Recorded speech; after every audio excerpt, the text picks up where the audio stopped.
Una vela consumida hasta el fondo. Las manos cruzadas. Los labios apretados como si mascaran veneno. Enriqueta no ha dormido. Y no es el dolor lo que la mantiene despierta, es el cálculo. Porque lo que ocurrió anoche en ese palacio no fue un acceso de locura ni un arrebato de viuda desesperada. Lo que ocurrió fue una decisión fría, quirúrgica, tomada en el silencio más absoluto. Enriqueta escuchó la confesión de Alejo. Escuchó esa voz quebrada, esos ojos enrojecidos, esa admisión temblando en el aire, y en lugar de llorar, en lugar de buscar justicia, empezó a sumar. A restar. A medir fichas sobre un tablero que solo ella veía. Y ahí está el detalle que lo cambia todo. Porque una mujer que recibe la noticia del asesino de su marido y su primer impulso es buscar ventaja, esa mujer no estaba enamorada de su marido. Estaba enamorada del poder que él representaba. Y ahora que Domingo se fue, necesita otro camino para mantenerlo. Necesita un heredero. Necesita a Evaristín. Ese niño pequeño, de pelo claro, de ojos vivos. Ese niño al que lleva días mirando con una intensidad que da escalofríos. Enriqueta ha decidido, sin pruebas, sin certezas, sin más fundamento que el delirio de quien necesita aferrarse a algo, que ese niño es hijo de Domingo. Lo ha decidido, lo ha sentenciado. Y como en su mente eso ya es verdad, ese niño le pertenece. Pero para reclamarlo hay un obstáculo. Solo uno. Luisa. Y a las 3 de la madrugada, con la vela casi apagada y las sombras bailando en las paredes, Enriqueta se levanta. Camina hacia el baúl. Lo abre despacio, ese crujido que atraviesa el silencio como una hoja afilada. Mete la mano hasta el fondo, debajo de las sábanas dobladas, debajo de los pañuelos negros, debajo de todo lo que se supone que guarda una viuda decente. Y saca un frasquito de vidrio oscuro, tapón de corcho, sin etiqueta. Lo hace girar en la palma de la mano. Y susurra: «Mataratas». Ya no estamos hablando de intrigas de salón. Ya no estamos hablando de chismes ni de alianzas cruzadas. Estamos hablando de un plan de homicidio. Frío. Calculado. Ensayado mentalmente durante toda la noche por una mujer que al amanecer bajará a la cocina con el frasquito apretado en el puño. Y aquí es donde Valle Salvaje nos demuestra, una vez más, que sus verdaderos monstruos no llevan capas negras. Llevan vestidos de luto y voces de seda. Cuando los gallos todavía no han terminado de cantar y la cocina empieza a desperezarse con el ruido de las ollas, Enriqueta ya está allí, con ese sigilo que hiela la sangre. Se asegura de que Amadeo esté de espaldas, perdido en sus platos innovadores que tantos problemas le han traído. Y entonces, con esa voz suave y calculada que reserva para cuando nadie debe sospechar, se acerca a Eva. Le pregunta, como quien no quiere la cosa, ¿qué suele comer Luisa al mediodía? Eva, pobrecita, transparente como el agua, responde sin malicia. Luisa está delicada del estómago desde la cárcel. Solo tolera una sopa ligera. Una sopa de gallina con verduras, preparada aparte, para que recupere fuerzas. Y a Enriqueta le brillan los ojos. Porque una sopa es el plato perfecto. Caliente. Espesa. Escond olores. Escond sabores. Se traga con cuchara, cucharada a cucharada, sin masticar. Enriqueta lo sabe. Espera con una paciencia inhumana a que Eva se dé la vuelta, a que Amadeo se concentre en su salsa nueva, a que Pepa no haya bajado todavía. Y en ese minuto exacto, ese hueco de silencio en la cocina, toma un cucharón, sirve una porción de la sopa reservada para Luisa. Y vierte el contenido del frasquito. Gara a gara. El líquido oscuro se mezcla con el caldo dorado y desaparece. Como si nunca hubiera existido. Para que no haya confusión, para que esa sopa específica llegue a manos de Luisa y solo de Luisa, coloca el plato sobre una bandeja. Le pone al lado una flor pequeña, una violeta arrancada de un jarrón cercano. Y lo deja sobre una mesa lateral para que la próxima sirvienta que pase lo lleve arriba. Todo perfecto, todo calculado, ningún cabo suelto. Pero hay un detalle que Enriqueta, con toda su arrogancia, con toda su soberbia de mujer que se cree intocable, no vio. El plato que tomó del aparador con tanta prisa no era un plato cualquiera. Era el plato de Adriana. El plato favorito de la difunta duquesa. El que Mercedes había guardado en una vitrina sellada como si fuera una reliquia.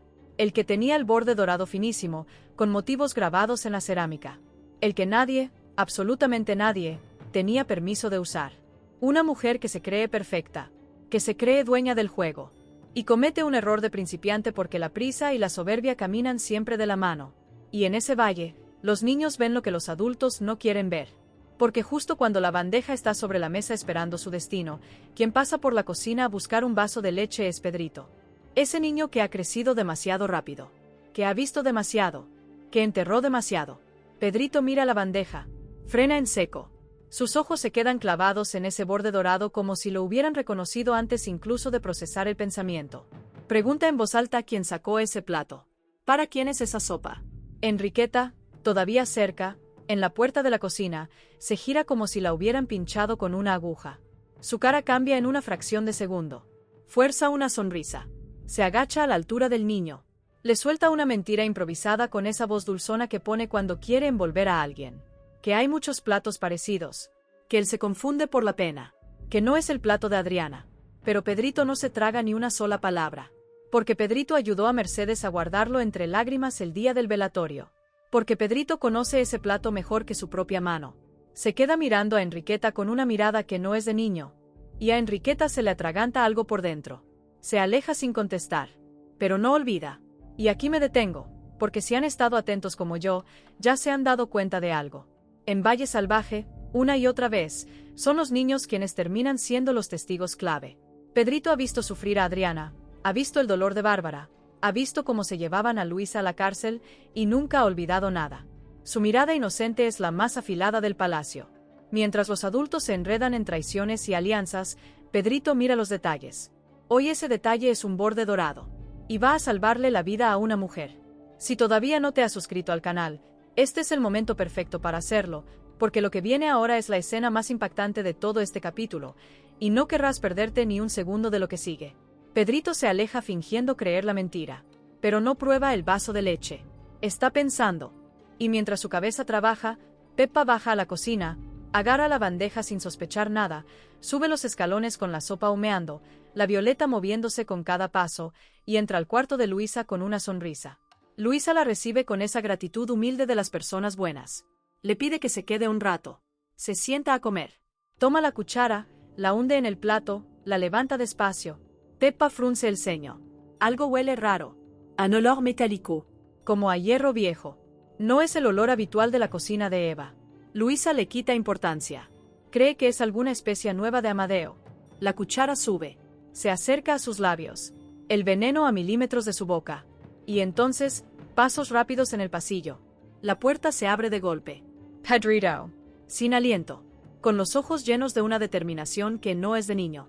No comas eso. Ese plato es el de Adriana. La cuchara se quedó suspendida en el aire. Peppa se llevó las manos a la boca. Luisa, con una palidez que le subió desde el cuello hasta la frente, bajó la cuchara despacio.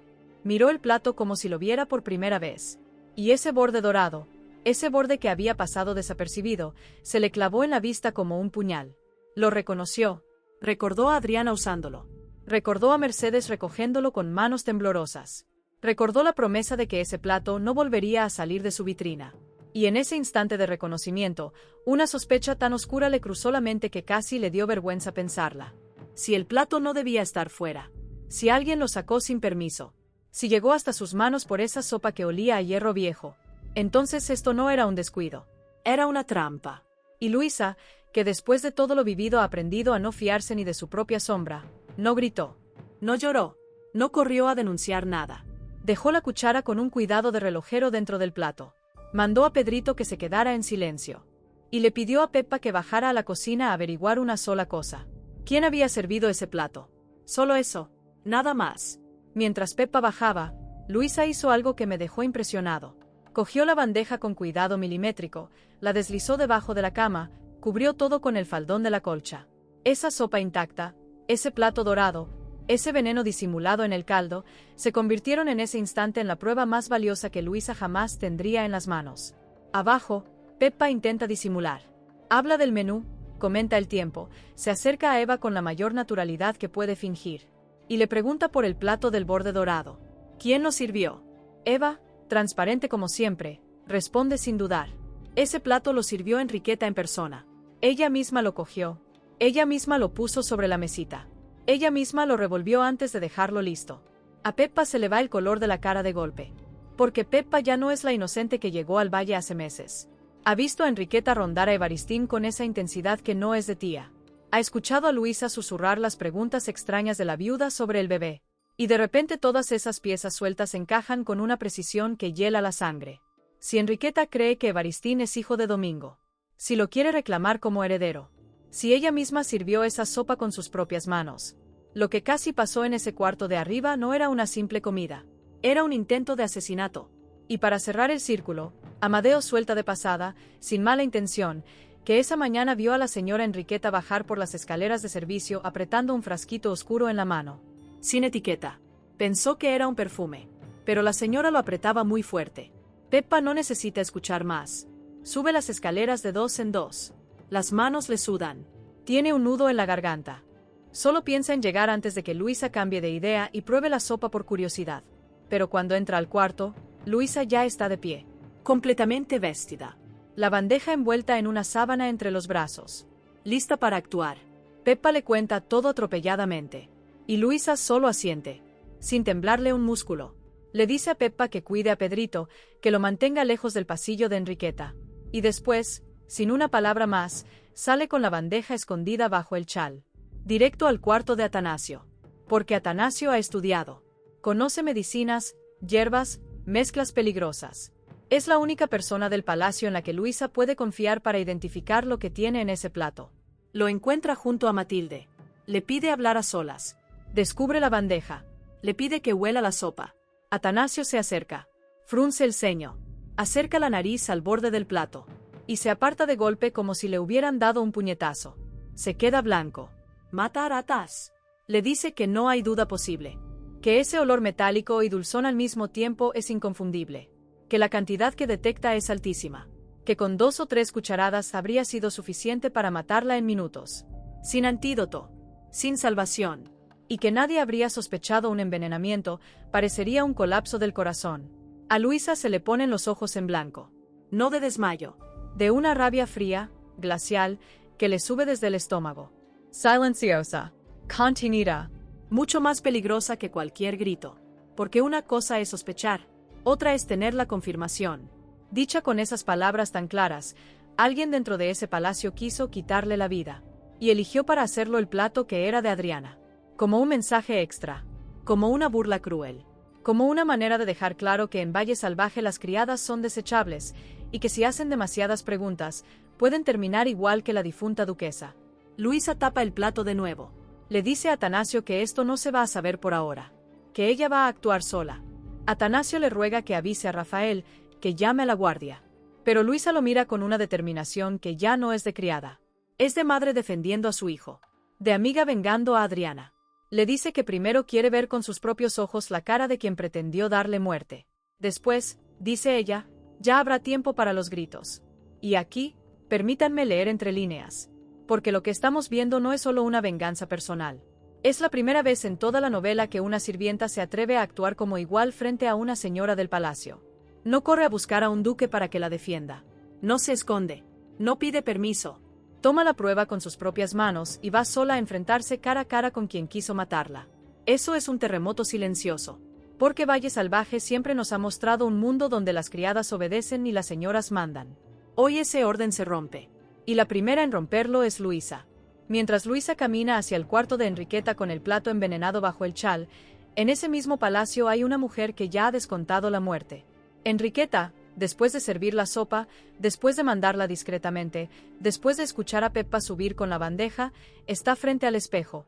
Ensayando. Ensaya su cara. Su voz. Su gesto de sorpresa calculada cuando alguien le anuncie que la criada ha muerto sin razón aparente. Ensaya levantarse las manos al pecho. Abrir la boca con horror. Derramar 2 lágrimas muy bien medidas. Y después, ensaya lo que más le importa. El discurso para reclamar a Evaristín como heredero de Domingo. Cada frase preparada. Cada palabra elegida. Y entonces oye pasos en el pasillo. Pasos firmes. Decaditos. Se le ilumina la cara. Cree que es Peppa llorando. Viene a darle la noticia. Se compone el vestido. Acomoda el pelo. Pone su cara de luto. Camina hasta la puerta. La abre. Y la persona que está al otro lado no es Peppa. Es Luisa. De pie. Con el chal sobre los hombros. Firme. Intacta. Viva. Y entre las manos, en la bandeja descubierta, el plato de borde dorado. La sopa intacta. La cuchara dentro. Y la florecita de violeta que la propia Enriqueta había puesto al lado, mirando hacia arriba como una pequeña traidora. La cara de Enriqueta. Ese instante en que se le borró el ensayo. en que se le cayó la pose, en que se le congelaron las 2 lágrimas calculadas. Esa mujer envejeció 10 años en un segundo. Quiso decir algo. Abrió la boca. No le salió la voz. Quiso retroceder. Las piernas no le respondieron. Retrocedió un solo paso, instintivamente, como un animal acorralado. Y Luisa, con una calma que daba más miedo que cualquier grito, entró al cuarto sin pedir permiso. No saludó, no se anunció, no bajó la cabeza. Entró como si fuera dueña del palacio. Eso, por sí solo, fue el mensaje más fuerte de todo el capítulo. Cerró la puerta con un golpe seco. Se acercó a la mesa pequeña donde Enriqueta dejaba su libro de oraciones y el retrato de Domingo. Y allí, sobre esa mesa, colocó el plato despacio, con cuidado, con deliberación, de manera que el borde dorado quedara perfectamente visible bajo la luz de la vela. Y por primera vez en toda la historia, Luisa miró a Enriqueta directamente a los ojos, no con la mirada baja de la criada, no con el respeto de la sirvienta. La miró como una igual, como una mujer que sabe lo que la otra ha hecho. Y no dijo nada, durante varios segundos. Absolutamente nada. El silencio en las novelas es a veces más letal que cualquier palabra. Cuando una persona acorralada quiere hablar y la otra simplemente la mira, lo que se dice sin decirse es, yo lo sé todo. No hay defensa posible. Eso fue exactamente lo que hizo Luisa. La obligó a sentir el peso completo de su crimen. Cuando por fin habló, lo hizo con una voz baja, contenida. Una voz que no necesitaba subir el tono para sonar como un trueno. Le dijo que se sentara. Enriqueta se sentó. Le dijo que mirara el plato. Enriqueta lo miró. Y después, la frase que congeló el cuarto entero. Pruébela. Pruebe usted misma esta sopa que mandó a mi cuarto. Enriqueta empezó a temblar. Dijo que no tenía hambre. Que se ofendía. Intentó levantarse, dirigirse a la puerta. Pero Luisa llegó antes. Se interpuso. Cerró la puerta con la llave. Y con una frialdad que jamás le habíamos visto a este personaje, se guardó esa llave en el corpiño del vestido. En el lugar donde nadie, ni siquiera una señora, se atrevería a meter la mano. Y le dijo, de aquí no sale hasta que pruebe la sopa. A Enriqueta se le aflojaron las rodillas. Cayó sentada sobre la silla. Empezó a sudar. Los dedos apretados contra los brazos del asiento. Y por primera vez en su vida, esa mujer que se creía intocable sintió en sus huesos lo que había planeado hacerle sentir a otra. Sintió el miedo, la asfixia, la certeza absoluta de estar en manos de alguien que tenía todas las razones del mundo para hacerle pagar con la misma moneda. Luisa tomó la cuchara, la hundió en el caldo, la levantó despacio, dejando que unas gotas resbalaran de vuelta al plato. Caminó hacia Enriqueta. Se inclinó, le acercó la cuchara a los labios. Si para usted era buena para mí, lo será también para usted. Enriqueta apretó los labios. Volvió la cara. Levantó la mano. Pero Luisa le sujetó la muñeca con la otra. La inmovilizó. La cuchara cada vez más cerca. El olor metálico del veneno subiendo entre las dos. Y justo en ese momento, justo cuando Luisa cruzaba esa última línea que separa a la víctima del verdugo, justo cuando la cuchara estaba a milímetros de los labios apretados de Enriqueta, la puerta se sacudió desde fuera. Una vez, 2 veces. Al tercer golpe, la cerradura vieja cedió. La puerta se abrió de par en par. Rafael, con el pelo revuelto, la chaqueta a medio poner, los ojos desencajados, había llegado corriendo. ¿Cómo se enteró? Pedrito, ese niño que no aguantó más la presión del secreto, que vio a Luisa subir con la bandeja y supo que la cosa estaba yendo demasiado lejos. Atravesó el palacio, encontró a Rafael volviendo de los establos, y le contó todo. Y Rafael, que aprendió a fiarse del instinto de los Salcedo, subió las escaleras como si el palacio se estuviera incendiando. Encontró la escena más extraña que jamás había visto en esa casa. A Luisa con la cuchara llena de veneno, sosteniendo a Enriqueta por la muñeca. A Enriqueta blanca como la cera. Al plato dorado de Adriana sobre la mesa. La puerta cerrada con llave. Rafael no preguntó qué pasaba. Vio el plato. Reconoció el borde. Ese plato que era de su Adriana. De la mujer de su vida. Y se le frunció la cara con una mezcla de dolor y rabia que daba miedo. Luisa bajó la cuchara despacio. Lo miró.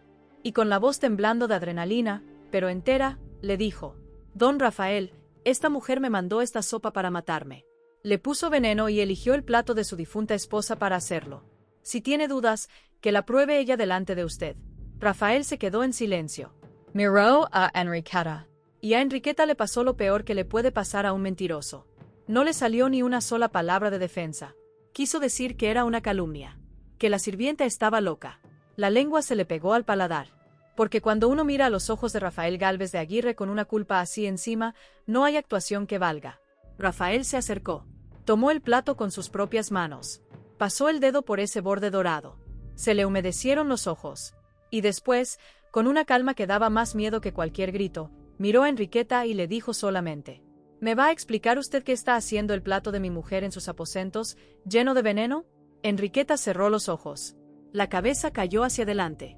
Y en ese instante supo que estaba acabada. Ya no había mentira que la salvara. Ya no había viudez que la protegiera. Estaba sola, sentada en una silla, con la prueba sobre la mesa, con la víctima de pie frente a ella y con el dueño del palacio mirándola como se mira a un animal venenoso que se ha colado por la ventana. Pero aquí está la capa que más me interesa. Porque lo que acaba de ocurrir tiene consecuencias que van más allá de esta habitación. Rafael ha visto con sus propios ojos cómo el plato sagrado de su esposa muerta fue profanado por esta mujer. Y eso no lo va a olvidar jamás. Hasta hoy toleraba la presencia de Enriqueta y Braulio porque su padre los aguantaba. A partir de hoy, algo en él se ha endurecido. Se ha convencido de que su padre y don Hernando están equivocados de pies a cabeza. Y eso, créanme, va a tener consecuencias durante muchísimos capítulos. Pero la trama no termina en ese cuarto. Porque mientras Rafael confronta a Enriqueta, en el resto del palacio se mueven dos hilos igual de peligrosos. El primero tiene que ver con Bárbara, que en la casa pequeña está hablando con Pedrito sobre la propuesta de Victoria de mudarse al palacio. Esa propuesta con cara de cariño y veneno por dentro. Si los Salcedo se mudan, Mercedes se queda sola, sin aliados, sin sus pequeños testigos. Eso es exactamente lo que Victoria quiere. Pedrito, todavía conmocionado por lo que vio en la cocina, le dice con mal humor que no quiere saber nada del palacio. Que da miedo. Que prefiere quedarse donde está. Bárbara lo abraza. Mira por la ventana en dirección a ese edificio que huele cada vez peor. Si ella supiera lo cerca que estuvo Luisa de no volver a pisar su casa. El segundo hilo es todavía más alarmante. Matilde vuelve a sentirse mal. Esos mareos, esa niebla en la cabeza, ese cansancio que no la abandona desde que empezó a tomar el bebedizo de Benigna. Y Atanasio, que acaba de identificar el matarratas, está cada vez más convencido de que el embarazo de su esposa es una mentira gigantesca. Y que el bebedizo podría tener algo que la está enfermando. Pero Matilde no quiere escucharlo. Para ella ese embarazo es lo único bueno que le ha pasado en años. Y Mercedes sigue alabando a Benigna. Sigue diciendo que es una bendición. Y cada vez que la escuchamos se nos retuerce el estómago. Porque esa curandera está siendo pagada por Victoria. Porque el embarazo es falso. Porque cada cucharada que Matilde se toma es un paso más hacia un golpe de dolor descomunal. Lo que está pasando en este capítulo no es una coincidencia. En un solo día, este valle nos enseñó dos formas distintas de envenenar a una mujer. La primera, la de Enriqueta, directa, brutal, frontal. El matarratas en el plato dorado. Esa fue descubierta. La segunda, la de Victoria, lenta, disfrazada de esperanza, perversa hasta lo indecible. Le está dando a Matilde la ilusión de ser madre, antes de arrancársela de cuajo. Ese veneno todavía sigue corriendo. Esa bomba todavía no ha explotado. Y guarden esa idea, porque ahí está la próxima avalancha de Valle Salvaje. Mientras tanto, arriba, la situación se resuelve. Rafael le pide a Luisa que salga, que se ocupe de su hijo, que no diga nada a nadie hasta que él tome una decisión. Luisa confía en él. Recoge el plato como una prueba que ahora pertenece al duque. Y se va, dejando a Enriqueta a solas con Rafael. Lo que sigue no se nos cuenta al detalle, pero podemos imaginarlo. Rafael, sentado frente a ella, le dice que tiene 24 horas para abandonar el palacio. Sin escándalo. No por ella, sino por el nombre de la familia y por el respeto a la memoria de su difunto tío. Pero que no la quiere un día más cerca de María, de los niños de la casa pequeña, de Luisa. Enriqueta escucha en silencio. No suplica. No responde. Por primera vez en toda la novela, se la ve pequeña. Mezquina. Vencida por su propia ambición. Pero en Valle Salvaje, cuando una vela se apaga, suelen encenderse otras dos. Porque Enriqueta, antes de aceptar la derrota, dice una sola frase. Una sola. Antes de que me vaya, hay algo que usted debe saber sobre su primo Alejo. Y a Rafael se le congela la sangre. Porque esa frase, salida de esa boca, no es vacía. Tiene nombre y apellido. Se llama confesión de un asesinato. Y entonces lo entendemos todo. La salida de Enriqueta no va a ser limpia. Ella se va a llevar como bomba final la verdad sobre la muerte de Domingo. Alejo fue quien lo mató. Lo confesó frente a ella. Y antes de que la echen, va a soltar esa información para destruir a la familia Gálvez de Aguirre desde dentro. Imaginen la cara que pondrá José Luis. Imaginen la de Braulio. Imaginen, sobre todo, la de Luisa, que no se fue a su cuarto como Rafael le pidió, que se quedó pegada a la puerta. Y escuchó la frase, la mención de Alejo. Y esa información, que ya conocía, pero nunca había oído en boca de otra mujer, le partió el alma en dos. Porque significaba que Enriqueta, antes de irse, iba a usar a Alejo como última jugada. Y Alejo, su Alejo, al que todavía amaba aunque se lo negara a sí misma, iba a quedar expuesto frente a todo el valle. Mientras se aleja por el pasillo con la bandeja entre las manos y los ojos llenos de lágrimas, Luisa toma una decisión que va a marcar su personaje para siempre. Va a proteger a Alejo. Sí. Pero también decide que ya no va a ser nunca más una sirvienta callada. Que en este valle las criadas también tienen voz. Y que la suya, a partir de hoy, va a ser una de las más fuertes. Y hay una última cosa que nadie está comentando en voz alta. Leonor, la niñera, que justo en el momento en que Luisa salía con la bandeja del cuarto de Enriqueta, había desaparecido del palacio con la pequeña María, sin dejar rastro.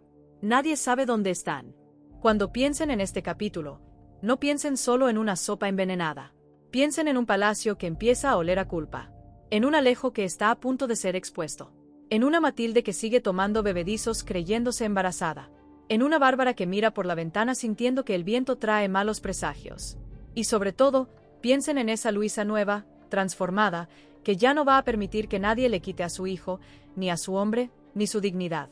Todo esto, familia mía, gracias a un borde dorado en un plato que nadie debería haber sacado de su sitio. Ahora dime tú, ¿crees que Rafael va a expulsar a Enriqueta en silencio o que la viuda va a soltar la bomba sobre Alejo antes de irse? ¿Crees que Luisa hizo bien en enfrentarse sola a la asesina o se arriesgó demasiado? ¿Y dónde crees que están Leonor y la pequeña María ahora mismo? Escríbelo en los comentarios. Necesito leer tus teorías. ¿Quién crees que va a caer primero? ¿Enriqueta, Victoria o la pobre Matilde sin saberlo? Y si llegaste hasta aquí, eres de los mejores. Deja tu like, suscríbete al canal, activa la campanita y comparte este video con esa amiga, esa hermana, esa madre que también está viviendo Valle Salvaje contigo. Porque lo que viene en los próximos episodios va a ser tan grande, tan desgarrador, tan sorprendente, que no te lo vas a poder creer ni en 1000 años. Nunca, nunca, nunca confíes en una sopa que llegue en un plato con borde dorado. Hasta el próximo capítulo.